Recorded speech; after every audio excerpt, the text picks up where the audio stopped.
नमस्कार मित्रों, मैं आशीष सराफ एक बार पुनः आपके सामने प्रस्तुत हूँ आओ ज्योतिषी के एक नए एपिसोड में, जहाँ पर हम बात कर रहे थे विभिन्न लग्नों में जन्मे हुए जातकों की शारीरिक एवं स्वभाव व विशेषताओं के बारे में। अभी लास्ट एपिसोड में हमने जो है धनु लग्न के जातकों की शारीरिक स्वभाव व विशेषताओं के बारे में बताया था, और आज इस एपिसोड में हम मकर लग्न में जन्मे हुए जातकों की विशेषताओं के बारे में बताएंगे। जी हाँ, आइए देखते हैं लग्न चक्र के बारे में। पहले सोचते हैं मित्र, जब हम कोई अपनी जन्मपत्री देखते हैं तो सबसे पहले हमें जो एक चक्र बना होता है जन्मपत्र में, उसे हम लग्न चक्र कहते हैं। लग्न चक्र से ही मित्रों जीवन के विभिन्न चीज़ों के बारे में देखा जा सकता है। लग्न चक्र का जो प्रथम भाव होता है उसमें जो राशि बैठती है उसे ही हम लग्न राशि बोलते हैं। उसी के हिसाब से ही जातक का स्वभाव तय किया जाता है, तो शरीर का काठी रूप रंग तय किया जाता है।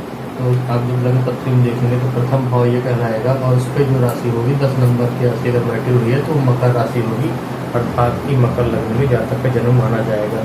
तो आइए देखते हैं मित्र मकर लग्न में जन्मे हुए जातकों का क्या शारीरिक एवं स्वाभाविक विशेषता होती है। इस लग्न में जन्मा जातक जो होता है क्षीणकाय मध्यम तक प्राय श्याम वर्णी होता है। मतलब उसका शरीर जो होता है बहुत भरा हुआ तो मांसल नहीं होता, क्षीणकाय होता है। मतलब एकाकी शरीर कह सकते हैं, छरहरा शरीर कह सकते हैं, वैसा होगा। कद उसका होगा ना ही छोटे होते ना ही बड़े होते, मध्यम कद के होंगे।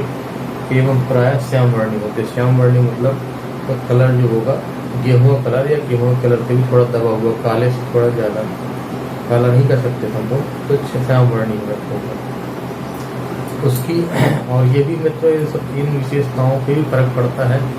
वो कैसा फर्क पड़ता है कि लग्नेश लग्न प्रदृष्टि और लग्न से युद्ध और दृष्ट ग्रहों का भी इनकी विशेषताओं पर फर्क पड़ता है। वह विशेषताएं भी में भी कम ज़्यादा अंतर आ जाता है इन चीज़ों से भी। ये तो एक आधारभूत विशेषताएं हैं मतलब आपका, जो कि एक मकर लग्न का राशि की विशेषता है जो जातक में आती ही आती है। ठीक है, उसकी देह यष्टि होती सुव्यवस्थित नहीं होती। सुव्यवस्थित नहीं होती मतलब वो दुबला पतला छरहरा शरीर का होता है। मांसल उसकी जो है हड्डियाँ शरीर से उभरी हुई दिखती हुई होती है, और दृष्टि पुष्ट नहीं होती कुल मिलाकर के। इसके बाद मकर इसका विशेषता है कि मकर राशि क्योंकि शनि की स्वराशि कहलाती है, इसलिए क्योंकि शनि का जो होता है कि वात ग्रह है, तो इन जातकों में क्या वायु तत्व की प्रधानता होती है। तो वायु तत्व की प्रधानता होती है। ऐसा जातक रहस्यमय प्रकृति का होता है, रहस्यमय होता है, एवं इसका कोई कार्यक्रम जो होता है निश्चित नहीं होता। निश्चित न होने का सेंस हम ये कह सकते हैं मित्रों को किसी भी कार्य को बगैर सोचे विचारे करते हैं उस काम में स्थिरता नहीं रहती, इस हिसाब से निश्चित नहीं होता। अगली विशेषता मित्रों स्वभाव इनका उग्र रहता है, किंतु समय देखकर ही उग्रता दिखाते हैं व्यक्ति। देश काल परिस्थिति को भांप करके ही यह उग्रता दिखाते हैं, तो यह एक अच्छी बात है मित्रों। आगे की विशेषता में ऐसा जातक का जो दाम्पत्य जीवन जो है प्राय सुखमय नहीं रहता। भले ही पति पत्नी एक ही छत के नीचे रह रहे हों, लेकिन उनके विचारों में निरंतर भिन्नता बनी रहती है और उनका मनोमालिन्य जो है बना रहता है। मैंने किसी भी चीज़ को लेकर एक मंतव्य नहीं होता, विचारों एक जैसे नहीं होते, विचारों में भिन्नता रहती है। अगली विशेषता में ऐसा जातक प्राय देखा गया है मित्रों कि यह जातक जो होते हैं व्यापार में प्राय सफल नहीं होते, और इसी वजह से मित्रों इनमें जो है निरंतर असफलता की वजह से एक हीन भावना आ जाती है मित्रों।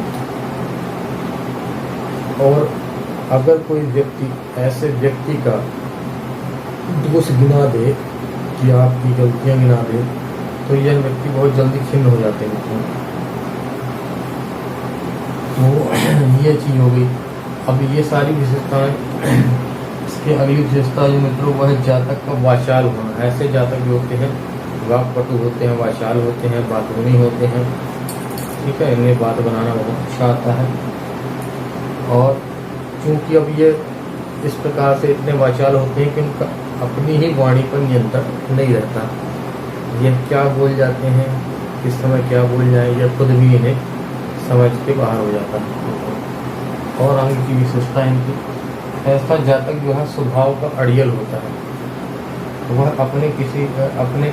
अपने सामने किसी की भी नहीं सुनता। मतलब ये तो स्वभाव का अड़ियल हो जाना कि क्या इतने चतुर या बुद्धिमान स्वयं को समझते हैं, यह किसी दूसरे व्यक्ति को अपने सामने कुछ समझते ही नहीं है। यह अपने आप को इतना ज्ञानी या बुद्धिमान समझते हैं कि दूसरे की बातों को तवज्जो ही नहीं देते। अगली विशेषता मित्रों, ऐसा जातक का जीवन कर्म प्रधान होता है। जी मित्रों, इनकी एक बहुत अच्छी खास बात है कि चूँकि शनि ग्रह स्वयं एक कर्म का प्रधान ग्रह कहलाता है, इसलिए ऐसे जातक जो होते हैं ना कर्म प्रधान होते हैं, बहुत ज़्यादा कार्य करते हैं अपने जीवन में। इन्हें शांति से बैठना पसंद नहीं है, इन्हें नित्य निरंतर कुछ न कुछ कार्य करते रहते हैं, कार्य में लगे रहते हैं। तो इनका जीवन जो है कर्म प्रधान होता है। यह जीवन में सहज ही इनको बहुत सारी चीज़ें सहज रूप से प्राप्त नहीं होती, इन्हें उन चीज़ों को प्राप्त करने के लिए भरसक कृत्य करना पड़ता है। तो तभी यह जो है जीवन में उन्नति और तरक्की को प्राप्त कर पाते हैं। इन्हें हम बहुत भाग्यशाली नहीं कह सकते। कुंडली में अगर बहुत कुछ ग्रह इनके फेवरेबल नहीं होते तो इन्हें हम भाग्यशाली की संज्ञा में नहीं ला सकते।